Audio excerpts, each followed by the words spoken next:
football can make you feel like this.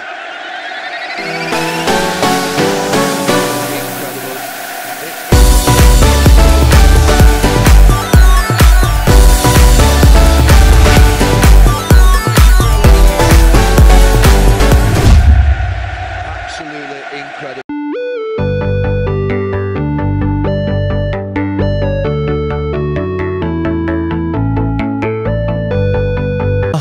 Yes ni Iwacu Top TV nkuko mubimenyereye turi mu kiganiro c'inkino Iwacu Sport News aho tugiye kubabwira amakuru y'inkino avugwa hirya no hino kw'isi nongera ndabaha ikaze kuri Iwacu Top TV. Wewe utarakora subscribe ndagusabe uyikore kugira ngo uzohore ubu wa mbere mu kuronka ibiganiro vyacu. Turi ku munsi wa mbere igenekerezo rya 11 gitugutu umwaka wa 2021 nongera ndabaha ikaze kuri Iwacu Top TV. Reka ndamutse aba sportif bose muri rusangi, ndamutse abakunzi bamwe b'umupira w'amaguru. Ndabubona ni Madudu bamutazira la Catalonia hariya ku Rusumo ndakubwira nti yambu cyane. Ndamubona bamwita Gad hariya muri Sokabu ari muri stage. Reka ndakuramutse cyane mani nabona Shadrack hariya ku Masanganzira nawe ndakuramutse n'umufana wa Manchester United. Bamwita Claude Carlos umufana wa Real Madrid. Nawe ndakubona cyane ndakuramutse gose.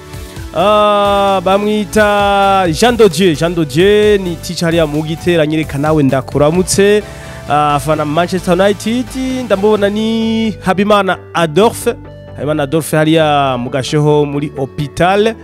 Ni docteur reka nawe ndakuramutse n'umufana wa Arsenal. Nibagiye na Turacayisaba Ramberi hariya nyene mu Giteranyi nawe nyene n'umufana wa Arsenal. Nongera ndabaha ikaze mwese aba sportif muri rusangi, abakinyi, aba arbitre, aba entraîneur, eka mwese aho muva mukagera, aba basketteur, aba footballeur, aba volleyeur, mwese ndababwire nti yambu cyane nongera ndabaha ikaze. Aho bwije ndababwire nti mwiriwe, aho bukenda ndababwire nti mwaramutse.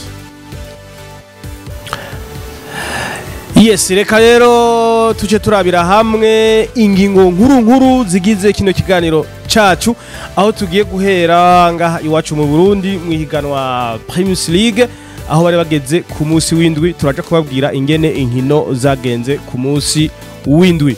Turaje kuva muri football tuja muri basketball. Muri basketball akereje cyariko kiraba atari ihiganwa giswe Coupe des Zéros ryateguwe n'ishira hamwe Fondation Pax Burundi rifadikanije na Febabu. Febabu isanzwe ari shira hamwe rirongo rijejwe basketball ngaha mu Burundi.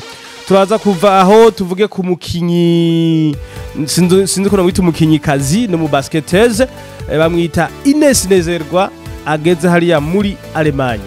Uyu akaba yahora akinira mu gihugu ca Leta Zunze za Amerika aba mutazira giti.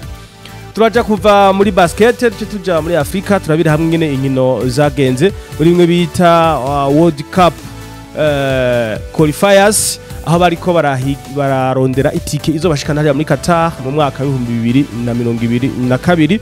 Eka no muri Amerique yaba Amerique du Nord na Amerique du Sud bose bariko barakina inkino za World Cup qualifiers aho bashakisha nyene itike yo kuja hariya muri Qatar mwaka wa 2022 kuvuga mu mwaka uza.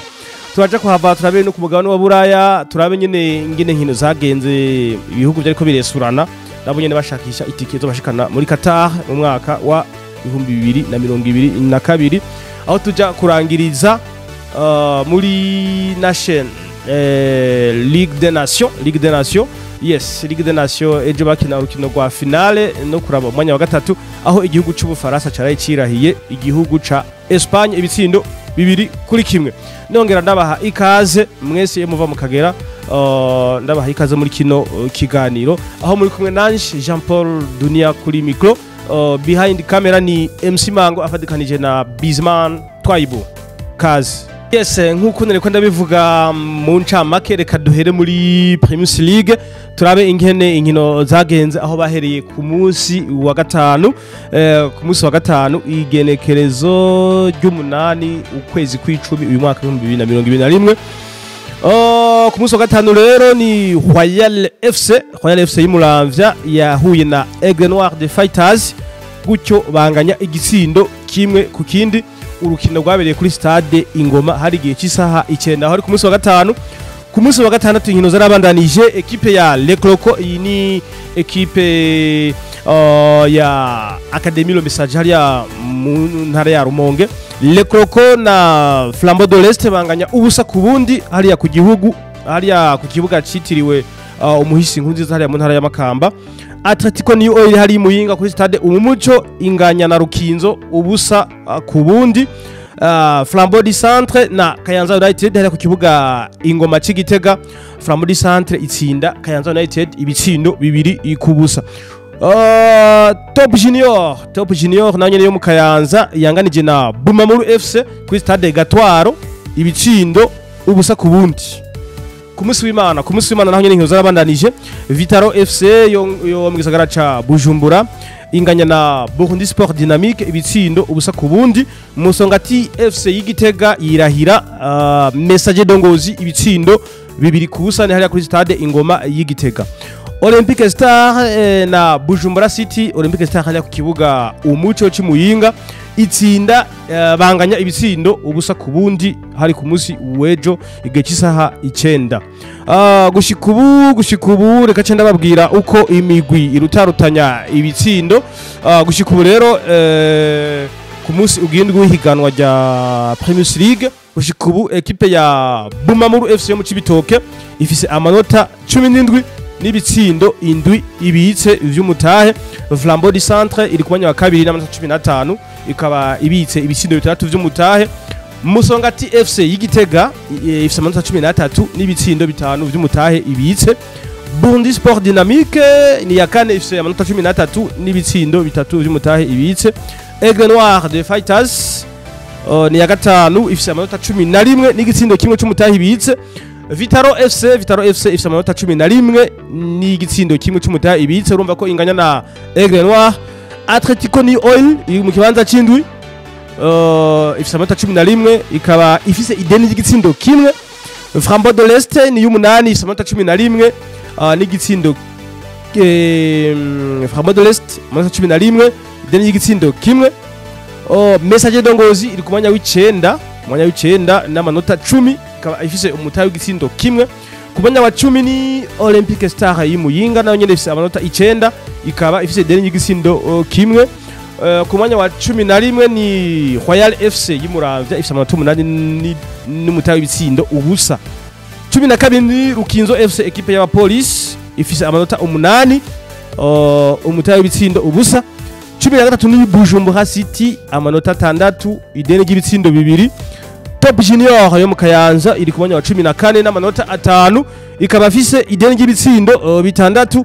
15 ni Kayanza United nayo nyene yo mu Kayanza birakurikirana na Top Junior ifise amanota 4 n'ideni ry'ibitsindo 7. Gushika ubu equipe ya Le Cloco FC bo yari ihanganye yarashoboye kunganya ifise nota rimwe n'ideni ry'ibitsindo 6 bikaba ari uko vyifashe ku munsi w'indwi w'ihiganwa Premier League. Ukuntu barushanwa bamaze gutsinda ibitsindo ni uwitwa Mbanza Patrick afise ibitsindo 4. Ndikumana Landry wa New Oil Atletico New Oil afise ibitsindo 4 nawe nyene. Irakoze Amis Leo afise ibitsindo 3. Kireko Yves ibitsindo 3. Nzeyimana John ibitsindo 3. Tempo Jansi ibitsindo 3. Uyu ni wa Aigle Noir. Akaba ari uko vyifashe mu higanwa Premier League gushika kuri uyu munsi w'indwi w'ihiganwa. Reka tuva muri football turabire hamwe n'amakuru avugwa muri basketball aho tugiye kurabira hamwe amakuru avugwa mu higanwa gitiriwe Fondation Pax Burundi rifatikanije na Febabu akaba aribo bateguye ayo mahiganwa ni muri Coupe des Zéros. Yes, muri basketball muri Coupe des Zéros niho tugeze. Inkino zagenze uku urunani rwatsinze Message Dongozi amanota 49 kuri 31. Dinamo itsinda Aigle Noir amanota 83 kuri 71 ya Aigle Noir.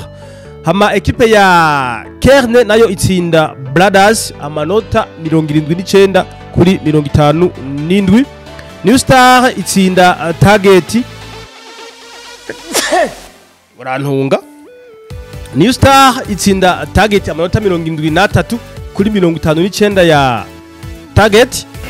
Yes, inkino zizosha zibandanya ku ruhande rw'abigeme ku munsi wa gatandatu aho ekipe ya Legacy zo kwakira Young Sisters.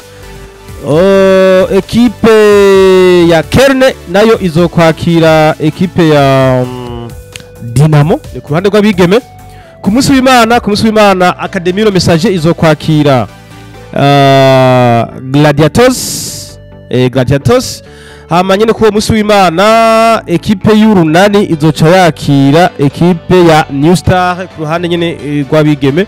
Akaba ari uko vyifashe muri basketball aho inkino zose zizobera haya ku kibuga Departement des Sports niho inkino zose zizobera na zijya zabaye zose niho zabereye. Reka rero tuve mu Burundi ce twambuka turabire hamwe ingene inkino zagenze ku mugabane wa Afrika aho bari mu vyo Twitter World Cup qualifiers barondera itike izobashikana hariya muri Qatar mu mwaka uza w'2022. Yes, imbere yuko tuja muri Afrika reka tubandanye muri basket aho twabwira ko umukinyi w'umurundi kazi bamwita Ines Nezegwa bamutazira Giti yahora akinira ekipe yitwa Iowa State University ni muri leta ya Iowa muri leta z'ubumwe za Amerika. Yamaze kuba ashimwa hariya mu gihugu c'Ubudagi akaba ariyo agiye kubandanya akinira. Urumva yuko ari iteka ku gihugu aho umukinyi w'umurundi kazi ashobora gutera intambwe agashobora gukinira amaklub akomakomeye y'Iburaya canke hariya muri leta z'ubumwe za Amerika. Reka tumwifurize amahigwe, tumwifurize n'umugisha ashishikare atera imbere amenyekanisha n'igihugu cacu gutyo ibendera ry'u Burundi rishishikare guhungabana mu makungu. Okay, iyi ni nkuru twababwira naho umunonotsi w'umurundi kazi asanzwe aba mu gihugu ca leta zunze ubumwe za Amerika ni Diane Niyukuri.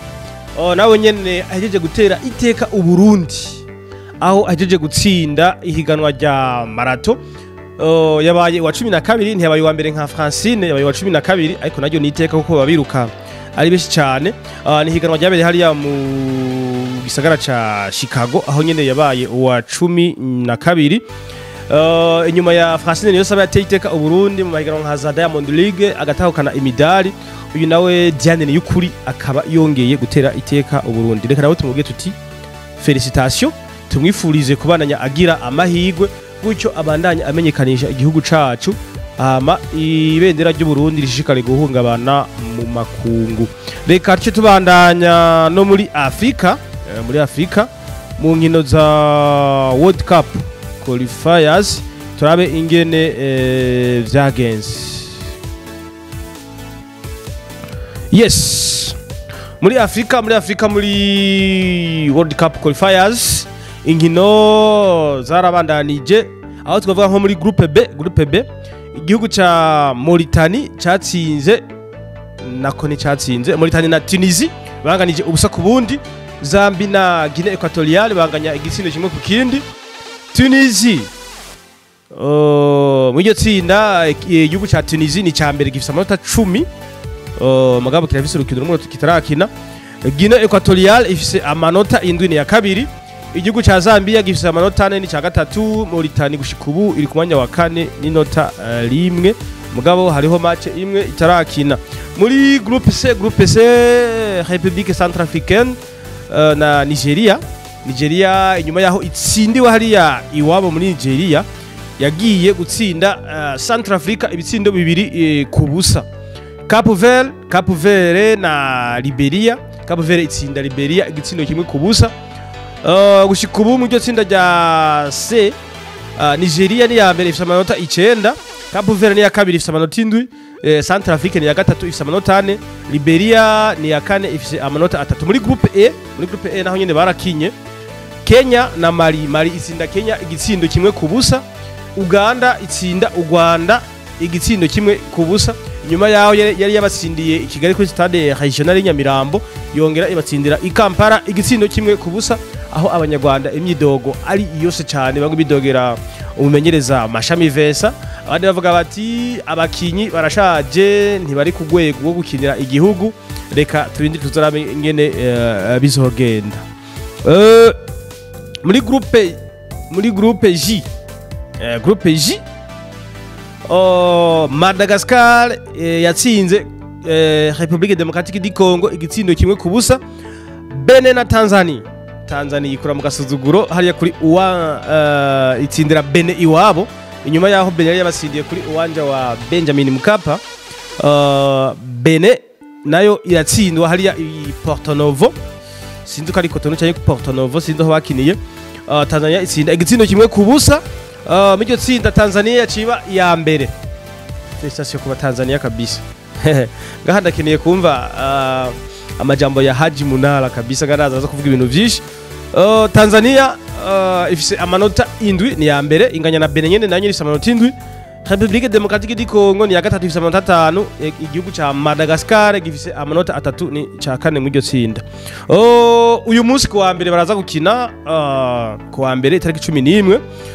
Igihe 8 Mozambique izagura na Cameroon, Gabo ihure na Angola. Igihe 11 Burkina Faso nayo izaguhura na Djibouti. Côte d'Ivoire ikine na Malawi, izi ni nkino zo gusubiza ko bari bakinye. Hama igihe 2 Libya izagukina na Egypte. Reka rero tumire amashe turabira hamwe ingene inkino zagenze hariya ku mugabane wa Amerique. Turahera muri Amerique Latine. Yes, muri Amerique Latine inkino zarabaye bari kuri journée ya gatanu. Equipe ya Bolivie itsinda Peru igitsindo kimwe kubusa. N'urukino rwabaye ejo aho Bolivie yeretswe n'ikarata itukura. Venezuela itsinda Equateur ibitsindo 2-1 nako nyene n'urukino rwabaye ejo. Colombie na Brazil banganya ubusa ku bundi. Argentine itsinda Uruguay ibitsindo 3 kubusa. N'urukino rwa rero baye no musi mu rukerera aho Argentine ya Lionel Andrés Messi yashoboye kwirahira igihugu ca Uruguay cha ba Luis Suarez n'abandi ba Cavani n'abandi. Chili na Paraguay Chili itsinda Paraguay ibitsindo 2 kubusa, aho ama equipe yose yarangije abakinyi badakwiye, aho beretswe amakarata atukura ku mande zose. Inkino zizobandanya ku munsi wa kane Bolivia izokwakira Paraguay. Musi wa kane tariki 14 z'ukwezi kw'icumi hazoba ari igihe cy'isaha 4 z'ijoro. Colombie izokwakira Equateur nyene ku munsi wa kane igihe cy'isaha 5 z'ijoro. Argentine yakire Peru igihe cy'isaha 1:30. Twende tuzotageze ku yundi munsi hazoba ari ku munsi wa gatanu. Chili yakire Venezuela igihe cy'isaha 8 ku munsi wa gatanu. Brazil izokwakira Uruguay muzi wa gatanu igihe cy'isaha 8:30 zo mu hazoba ari mu gitondo. Bakazosubira gukina itariki 11 z'ukwezi kwa 11 aho bariko barakina umunsi wa 13. Kazo tuzobabwira ingene nkino zoba zifashe muri ico igihe.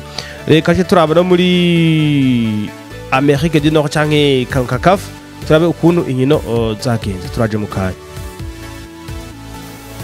Yes, muri Amerique du Nord canke muri CONCACAF Panama uyu munsi mu rukwirera yatsinze igihugu ca Leta Zunze Ubumwe za Amerika igitsindo kimwe kubusa.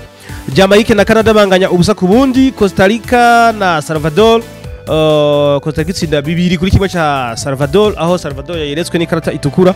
N'inkino zabaye muri runo rukwirera.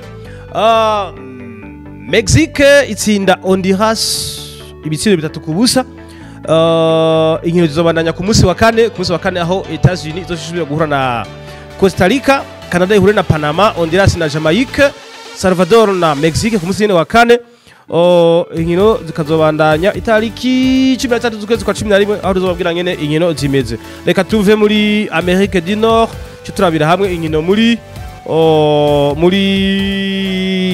Europe ku mugano wa Buraya, turabe inkino zagenze aho nabo nyene bariko barakina bashakisha itike zo bashikana hariya muri Qatar mu mwaka wa 2022. Yes, ku mugabane wa Buraya inkino zagenze gutya, hari ku munsi wa gatanu niho batanguye gukina. Igihugu ca Letoni cyatsinze Pays-Bas yatsinze Letoni iwabo igitsina kimwe ku busa. Liechtenstein na Macedoine du Nord itsinda ibitsindo bine ku busa bwa Liechtenstein. Islande na Armenia banganya kimwe ku kindi. Turkiya na Norvège banganya kimwe ku kindi. Allemagne itsinda Humani ibitsindo biri kuri kimwe. Malte na Slovenie itsinda bine kuri ubusa bwa Malte. République Tchèque na Pays de Galles banganya bibiri ku bindi. Bosnie Herzegovine itsinda Kazakhstan iwabo ibitsindo bibiri ku busa. Ku munsi wa gatandatu Lituania yatsinze Bulgaria ibitsindo bitatu kuri kimwe. Azerbaijan itsinda Irland itsinda Azerbaijan iwabo ibitsindo bitatu ku busa. Swede itsinda Kosovo ibitsindo bitatu ku busa. Finland na Ukraine itsinda bibiri kuri kimwe cha Finland. Nyene ku munsi wa gatandatu Ecosse yatsinze Israel ibitsindo bitatu kuri bibiri. Georgia na Greece itsinda Georgia ibitsindo bibiri ku busa. Autriche itsinda amazinga ya Feroe ibitsindo bibiri ku busa. Serbie Montenegro itsinda Luxembourg iwabo igitsindo kimwe ku busa. Ku munsi wa gatatu inkino zarabandanije. Albania itsinda Hongrie igitsindo kimwe ku busa yisanze iwabo. Andorre na Angleterre itsindira iwabo Andorre ibitsindo bitanu ku busa. Moldavie na Denmark itsinda Moldavie iwabo ibitsindo bine ku busa. Pologne yihaniza Semare ibitsindo bitanu ku busa. Ku munsi wa gatandatu n'inkino zarangira. Suisse yatsinze Irlande du Nord ibitsindo bibiri ku busa. Uyu munsi inkino ziraza kubandanya aho bazaba barakina umunsi w'umunani. Chypre na Malte biraza gukina igihe cy'isaha 12 uyu munsi ku wa mbere. Macedoine du Nord izakina na Allemagne igihe cy'isaha 2:45.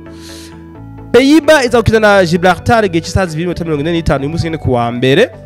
Roumanie na Armenie uyu munsi igihe cy'isaha 2:45. Slovenie ikina na Russie uyu munsi nyene igihe cy'isaha 2:45. Croatia na Slovakia bazokina uyu munsi igihe cy'isaha 2:45. Irlande na Liechtenstein bakina uyu munsi nyene igihe cy'isaha 2:45. Estonia na Pays de Galles n'uyu munsi igihe cy'isaha 2:45 aho muri inkino zose zitakuba ku isaha imwe isaha 2:45.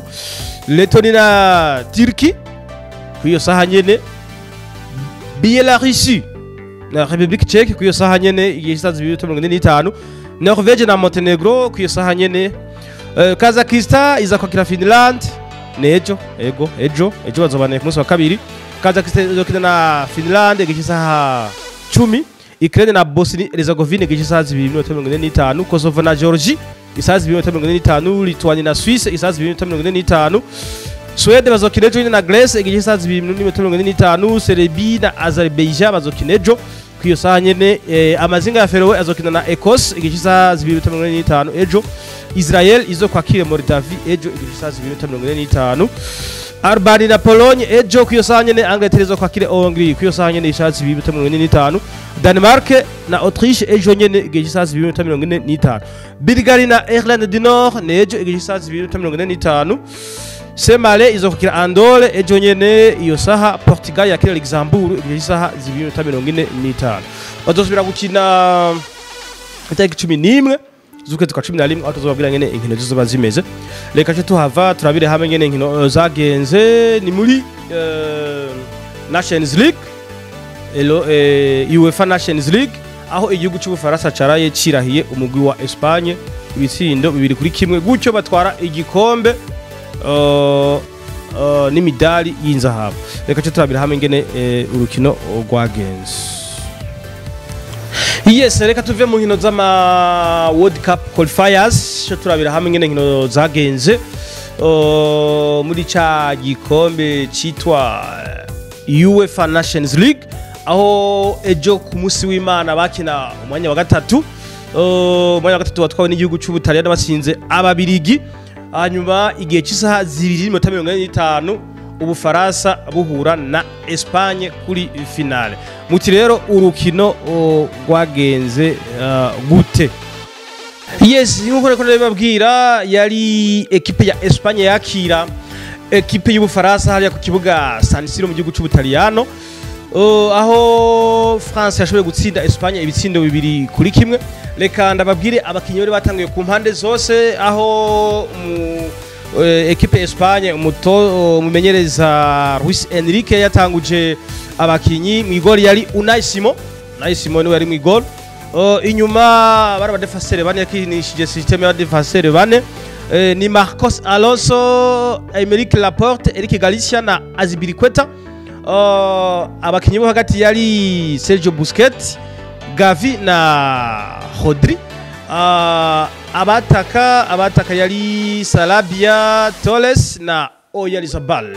Akaba ari uko byari byifashe muri equipe ya Espagne, aho ku ruhande rw'Ubufaransa umumenyereza Didier Deschamps nkuko bisanzwe mu igol yari Hugo Lloris asanzwe ari na capitaine.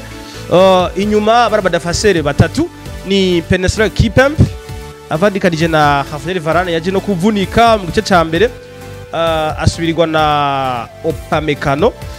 Uyundi mutefaseri inyuma yari Jules Koundé.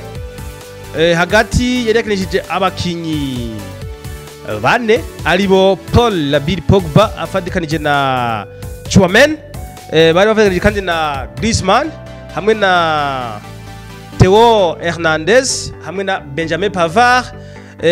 Abasatirizi bari babiri yari Karim Benzema na Kylian Mbappé, aho Griezmann yakina abakinira inyuma nk'umu numero 10.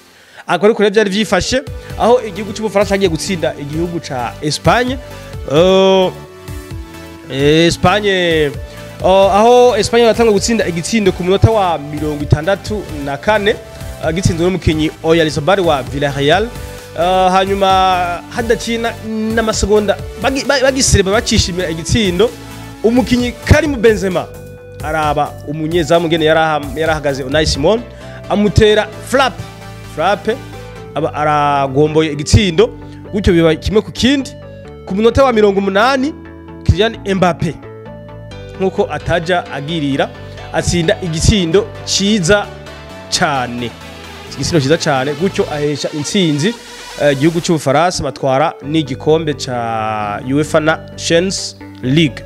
Aho bamwe batabivuga ko rumwe abafana ba Espagne, ibinyamakuru byo muri Espagne byazirutse birandika ngo yari Jorge, ariko Vale nuko yene yabibonye nta Jorge yarimo.